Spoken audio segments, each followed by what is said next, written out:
Olá, pessoal! Aqui quem fala é a professora Maria Clara de Assis e hoje nós vamos tratar aqui do contrato de compra e venda. Contrato esse muito importante, um dos mais cobrados em prova e vale a pena a atenção. Vamos lá? O que diz o nosso artigo 481 do Código Civil? Pelo contrato de compra e venda, um dos contratantes se obriga a transferir o domínio de certa coisa e o outro a pagar-lhe certo preço em dinheiro. Aqui, o nosso artigo 481 do Código Civil trata dos pressupostos mínimos de existência do contrato de compra e venda. Quais são eles?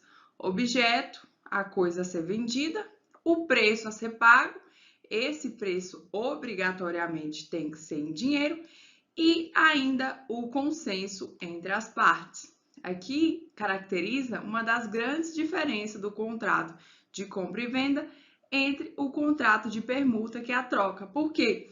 Na troca, na permuta, a gente tem uma troca de uma coisa por outra. Entrega-se uma coisa em troca de outra.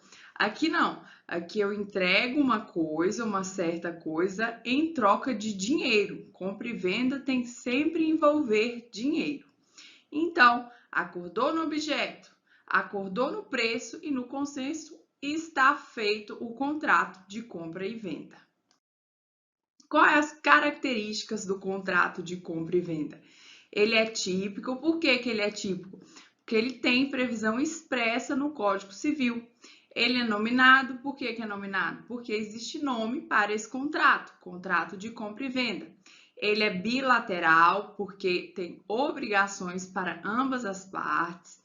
Ele é consensual, porque exige o acordo de vontades, ele formaliza pelo acordo de vontades, que a gente viu que as partes devem acordar no objeto e no preço. Ele não é real, ele não necessita da entrega da coisa para ser perfectibilizado. Ele é oneroso, ou seja, vai se trocar uma coisa por um preço em dinheiro. Ele é oneroso, não é gratuito. Ele pode ser comutativo. Comutativo é aquele contrato em que as partes sabem desde o início quais vão ser as prestações de cada um, e pode ser aleatório, que é aqueles contratos que envolvem um risco de não vir a existir ou de vir a existir de forma diferente, quantidade diferente. E ele pode ser de execução instantânea, comprou, pagou ali na hora, ou diferido em várias parcelas. Pegadinha de prova, sempre tem essa pegadinha. Falso ou verdadeiro? O contrato de compra e venda transfere a propriedade. Falso, o contrato de compra e venda no Brasil somente possui efeitos obrigacionais, ou seja, não transfere nenhuma propriedade, seja móvel ou imóvel. No Brasil, as coisas imóveis somente se transferem com registro do contrato de compra e venda no cartório de registro de imóveis. É ali no registro que eu transfiro a propriedade. No caso de coisas móveis, transfere-se pela tradição. O que é a tradição? É a entrega da coisa.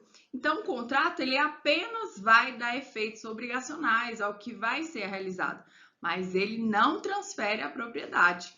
Aqui, esse efeito, esse modelo usado no Brasil é o modelo germânico-romano, diferente do modelo francês, onde aqui o contrato não transfere a propriedade. Da onde você tirou isso, professora?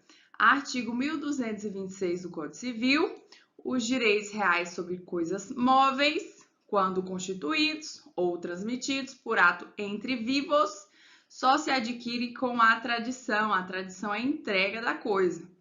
1227, os direitos reais sobre imóveis constituídos ou transmitidos por atos entre vivos só se adquirem com registro no cartório de registro de imóveis dos referidos títulos, salvo os casos expressos nesse artigo. Então, aqui, eu só há que falar em transferência da propriedade com registro do título. Pode ser o contrato de compra e venda, pode ser o contrato de doação. Enquanto não registra, não é dono. Aquele que não registrou, não é dono. Artigo 482 do Código Civil. A compra e venda, quando pura, considerar-se-á obrigatória e perfeita, desde que as partes acordarem no objeto e no preço. A gente viu os elementos essenciais do contrato de compra e venda, é o objeto, a coisa que vai ser comprada, que vai ser vendida, o preço, esse preço necessariamente tem que ser em dinheiro, e o consenso entre as partes. Aqui o nosso artigo 482 falou que somente quando for pura, a compra e venda vai tornar perfeita quando as partes acordarem no objeto, preço e consenso. Em sentido contrário, quando essa compra e venda não for pura, ou seja, tiver uma condição suspensiva, uma condição resolutiva, não vai se ter aí uma compra e venda perfeita. Por quê? Aqui, se tiver uma condição suspensiva, o que vai ocorrer? Enquanto não ocorrer essa condição suspensiva, vai haver apenas um direito eventual, cuja eficácia fica subordinada ao implemento dessa condição suspensiva que foi posta no contrato de compra e venda. Se a condição for resolutiva, por sua vez, esse evento futuro, ele vai suprimir, extinguir a eficácia do negócio jurídico. 483. A compra e venda pode ter por objeto coisa atual ou futura. Nesse caso, ficará sem efeito o contrato se esta não vier a existir, salvo se a intenção das partes era de concluir contrato aleatório. Pergunta de prova: é válido uma compra e venda, um contrato de compra e venda de coisa futura, coisa inexistente? Sim, pode ocorrer um contrato de compra e venda de coisa futura. Fica a eficácia desse contrato condicionada ao surgimento dessa coisa futura. Se essa coisa futura não vier a existir, perde a eficácia o contrato. Aqui eu fiz um resuminho, uma tabelinha para facilitar a compreensão do artigo 483, da seguinte forma: admite a venda de coisa futura ou a venda de algo que ainda não pertence ao alienante em 3 hipóteses. A venda da esperança, que é o artigo 458, que é aquela venda que uma das partes já sabe que está comprando alguma coisa que pode não vir a existir. Geralmente, essa venda ela é feita com preço mais baixo, justamente pelo risco que o adquirente corre de essa coisa não vir a existir, chama venda da esperança. A venda da esperança em relação à quantidade também está prevista no artigo 459, que é aqui o adquirente. O risco do adquirente é na quantidade. A coisa vai existir, mas ele não sabe em qual quantidade. E, por fim, a venda não dono. Venda não dono é a venda daquele que ainda não é dono. Você pode fazer um contrato de compra e venda de uma coisa que você ainda não tem, mas que você vai ter no futuro. E, claro, a eficácia desse contrato fica condicionada à compra desse bem. O vendedor vai comprar esse bem para vender para outro, não tem nenhum problema. Artigo 484 do Código Civil. Se a venda se realizar à vista de amostras, protótipos ou modelos, entende-se-á que o vendedor assegura ter a coisa as qualidades que a elas correspondem.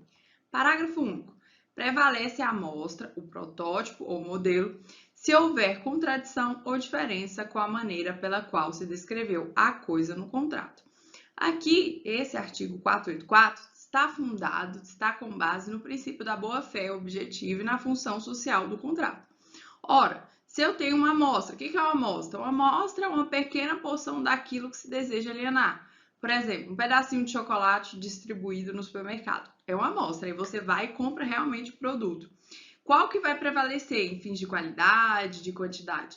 A amostra ou o produto em si? A amostra porque está fundado na boa-fé. Ora, aquele supermercado te ofereceu como amostra um tipo de chocolate e quando você vai pegar o produto é outro, qual que vai prevalecer? É a amostra, porque você estava de boa fé, espera-se que o supermercado também esteja. O que é protótipo?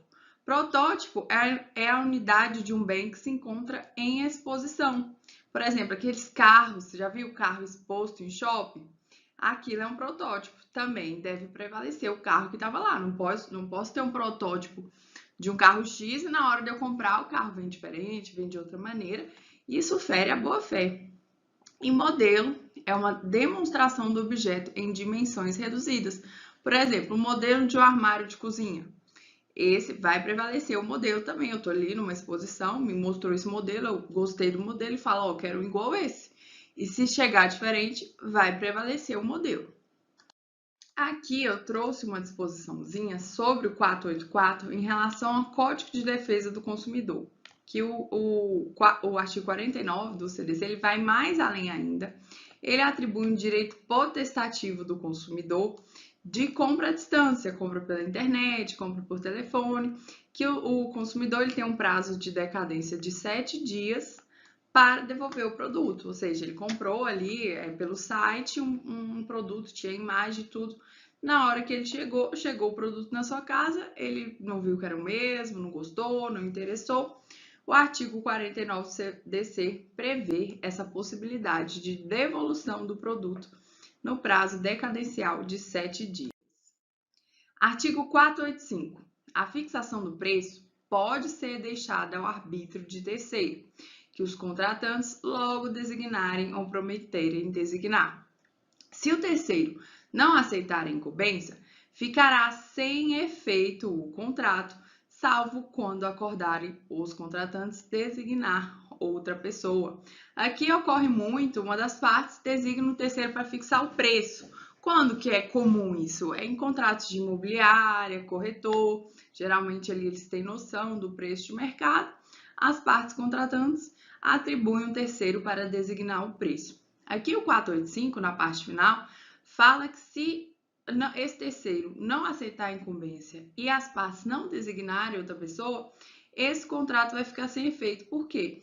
A gente viu que o contrato de compra e venda, seus pressupostos mínimos, é o preço, a coisa e o consenso. Se não tem preço, não há que se falar em contrato de compra e venda. Aí aqui fala-se em inexistência do negócio jurídico por falta do preço. 486. Também se poderá deixar a fixação do preço à taxa de mercado ou de bolsa em certo e determinado lugar. Quando que é comum isso? Deixar um preço de acordo com a taxa de mercado ou de bolsa? Muito comum nos contratos aleatórios de commodities, em que os contratantes fixam o preço de mercado em determinada data, comparamos para aquisição de mercadorias, por exemplo. Uma aquisição de 5 toneladas de soja pelos valores do dia 20 de maio de 2022. Artigo 487. É lícito às partes fixar o preço em função de índices ou parâmetros, desde que suscetíveis de objetiva determinação. Trata-se aqui de preço por cotação, que é exceção ao princípio do nominalismo. Quais são esses índices? Um exemplo é o INPC, o IGPM, são índices que estão ali com a finalidade de combater a inflação. A gente tem que lembrar que o artigo 7º, inciso 4º da Constituição, fala que é inconstitucional usar índice vinculado ao salário mínimo. Isso aí só pioraria a inflação. Soma vinculante 4. Salvo nos casos previstos na Constituição, o salário mínimo não pode ser usado como indexador de base de cálculo de vantagem do servidor público ou de empregado, nem ser substituído por decisão judicial. 488. Convencionada a venda sem fixação de preço ou de critérios para sua determinação, se não houver tabelamento oficial, entende-se que as partes se sujeitaram ao preço corrente nas vendas habituais do vendedor. Parágrafo único. Na falta de acordo, por ter havido diversidade de preço, prevalecerá o termo médio. Aqui a gente viu que um dos elementos essenciais do contrato de compra e venda é justamente o preço. Mas o legislador excepcionou isso com a intenção de manter os contratos com base no princípio da função social dos contratos e previu 3 possibilidades. Se não tiver preço no contrato de compra e venda, como será? Vai ser a fixação do preço ou possibilidade de sua determinação, o tabelamento oficial governamental ou verificação do preço conforme os padrões negociais do vendedor. 489. Nulo é o contrato de compra e venda quando se deixar ao arbítrio exclusivo de uma das partes a fixação do preço. Aqui a norma está com base no princípio da boa-fé e no princípio da vedação ao enriquecimento sem causa. Ora, eu não posso deixar arbítrio exclusivo de uma das partes, é necessário aqui o consenso tanto no objeto quanto no preço. Artigo 490. Salvo cláusula em contrário, ficarão as despesas de escritura e registro a cargo do comprador e a cargo do vendedor as da tradição. Pegadinha de prova. O que as bancas costumam fazer? Troca aqui. Fala que as despesas no contrato de compra e venda fica a cargo do vendedor se for escritura e registro e a cargo do comprador as de tradição quando não é verdade. Como que é feito? Tabelinha para a gente recordar. No contrato de compra e venda, as despesas. Quais são as despesas a cargo do comprador? São as despesas referentes à escritura e registro, geralmente ITBI, emolumentos, todas as despesas que são necessárias para escritura e registro vão ficar a cargo do comprador. Por fim, a cargo do vendedor. Quais são as despesas a cargo do vendedor no contrato de compra e venda? As de tradição. O que é tradição, professora? Tradição é entrega do bem. Tudo que for referente à entrega do bem, todas essas despesas vão ser a cargo do vendedor. Por exemplo, fretes, embalagens, tudo isso é a cargo do vendedor. Não caia nessa pegadinha de prova, saiba quais são as despesas do comprador e as despesas do vendedor. Artigo 491. Não sendo a venda a crédito, o vendedor não é obrigado a entregar a coisa antes de receber o preço. Aqui trata do plano de eficácia da compra.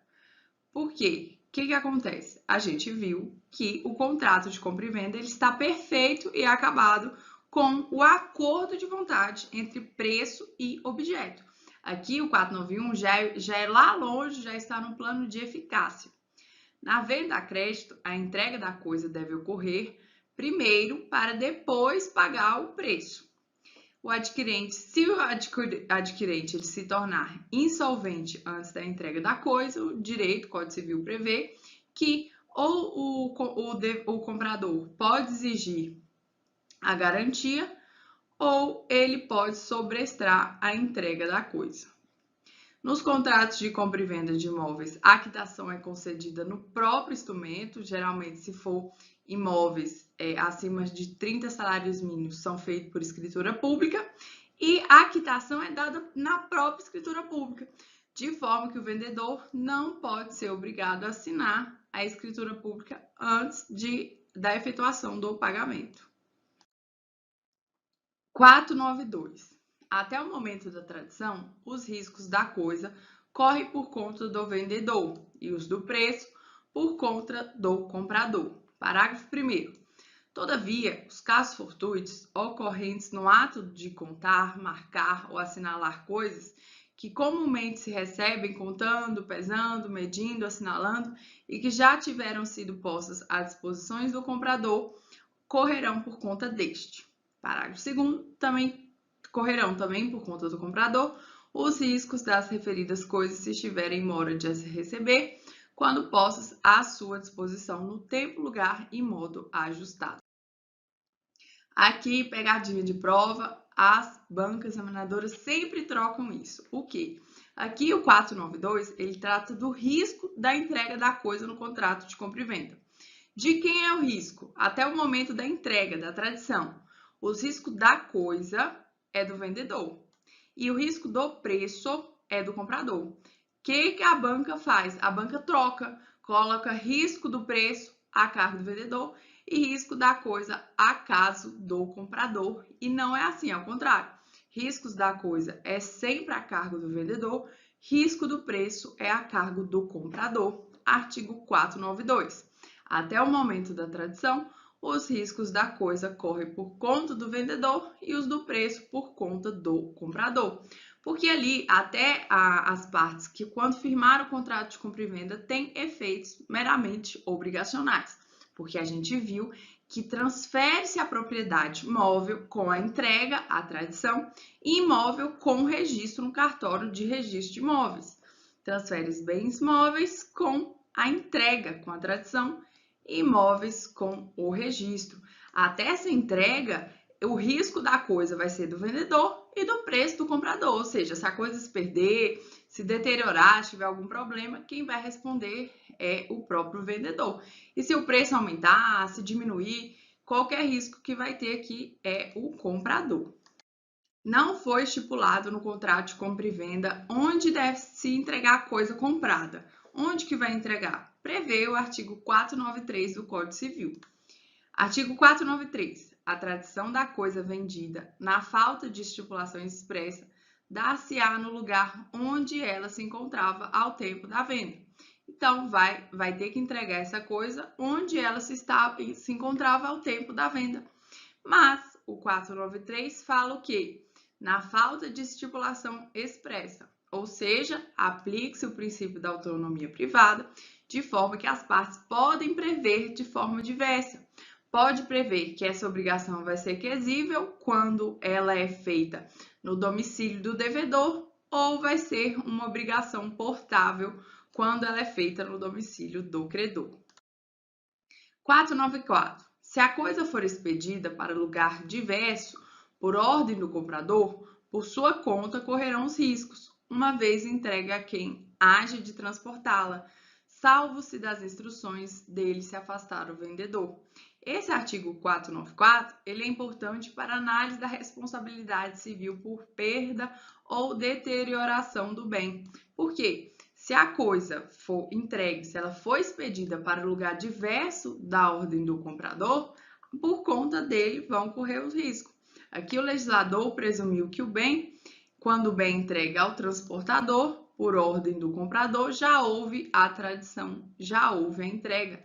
Os riscos não mais caem sobre o alienante. Jurisprudência importante sobre o contrato de compra e venda.